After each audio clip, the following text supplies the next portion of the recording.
তো গাইস, সবাই কেমন আছেন? আশা করি সবাই ভালো আছেন, আর আপনাদের দোয়াতে আলহামদুলিল্লাহ আমরা অনেক ভালো আছি। আজকে আমরা যাইতেছি পঞ্চগড়ের বিখ্যাত পাগলা ঝালমুড়ি খাইতে। যদিও লোকটা পাগল না, লোকটা অনেক ভালো।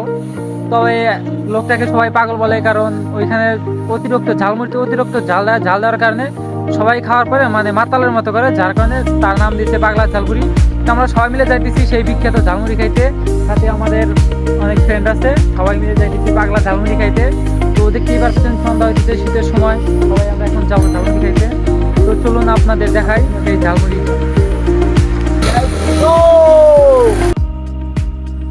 তো আমরা এখন যাইতেছি, অবশ্যই আপনারা আমাদের পাশে থাকবেন আর এখন থেকে নিয়ম মতো ভিডিও পাবেন এই চ্যানেলে। তো গাইস লেটস গো। তো আমরা যাচ্ছি এখন পাগলা খাওয়ার উদ্দেশ্যে। তো বের হয়ে গেছি, এখন আছি রাস্তায়। ওকে, তো দেখি আমরা কোন দিক দিয়ে যাচ্ছি। তো দেখেন আপনারা একটু যে রাস্তা, আমাদের এই জায়গায় গ্রামের রাস্তাগুলো দেখতে আসলে কিরকম হয়।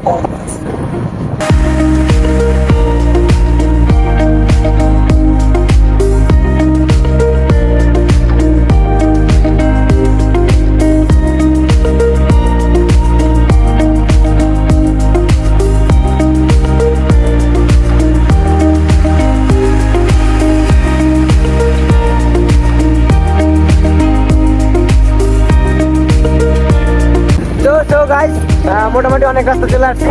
তো আস্তে আস্তে দেখা হয়ে গেল। দেখেন এই জায়গায় 16 ডিসেম্বর উপলক্ষে আজকে মনে হয় এই জায়গায় একটু খেলাধুলার আয়োজন করা হয়েছিল।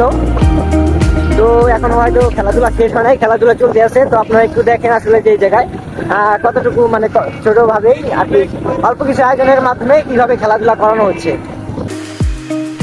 এই জায়গায় খেলা চলতেছে, আপনাদেরকে খেলাটা দেখাইতে পারলাম না, আমাদের হাতে বেশি সময় নাই, আমরা এখন চলে যাব।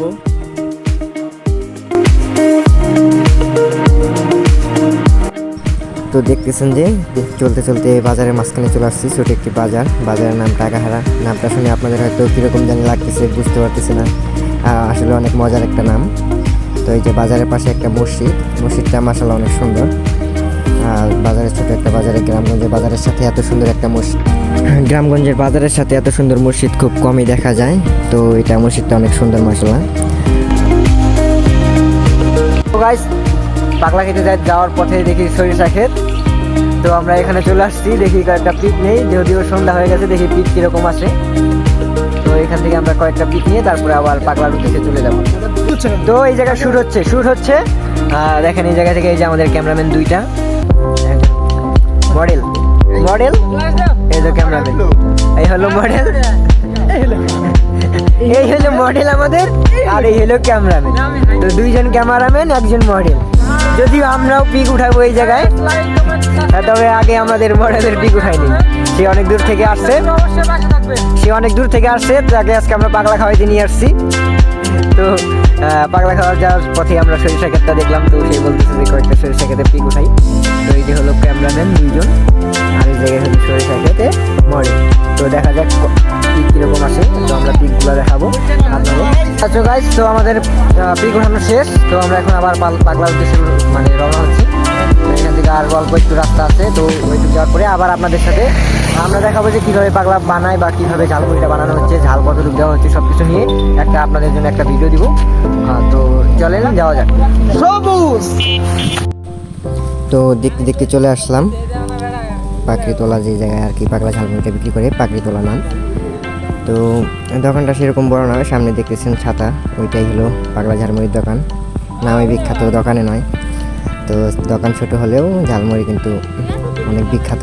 পঞ্চগড়ের মধ্যে একটাই আছে পাগলা ঝালমুড়ি। তো সবাই দেখেন কীরকম করে বানায়।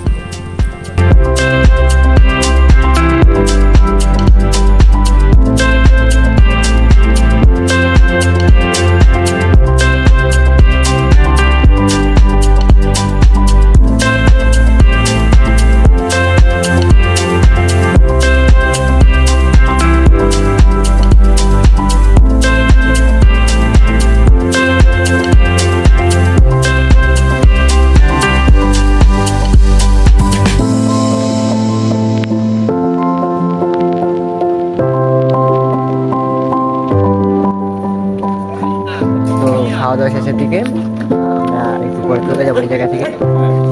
তো এই খাওয়া দাওয়া নেই, কারণ অবস্থান খারাপ। কেন্দ্রে খাওয়াটা শেষ দিয়েছি হলেই আমরা এখন চলে যাবো আরেকটু পরে। পুরো কেন্দ্রে দেখেন দিয়েছি। ঝাল খেয়ে কি অবস্থা, ঘেমে টেমে শেষ সবার, যে কারণে এখানে পাগলা ঝালমুড়ি বলা হয়। মূলত এই ঝালের কারণে এখানে পাগলা ঝালমুড়ি বলা হয়। দেখেন এটা ঝালটা কি তাহলে, কতটা ঝালে দেওয়া হয়, দেখেন চোখে পানি সবার ঝালের কারণে। দেখেন ঝালমুড়িটাও কতটা একদম টকটকে লালের মতো হয়ে গেছে, এত পরিমাণ ঝালটা হয় এই জায়গায়।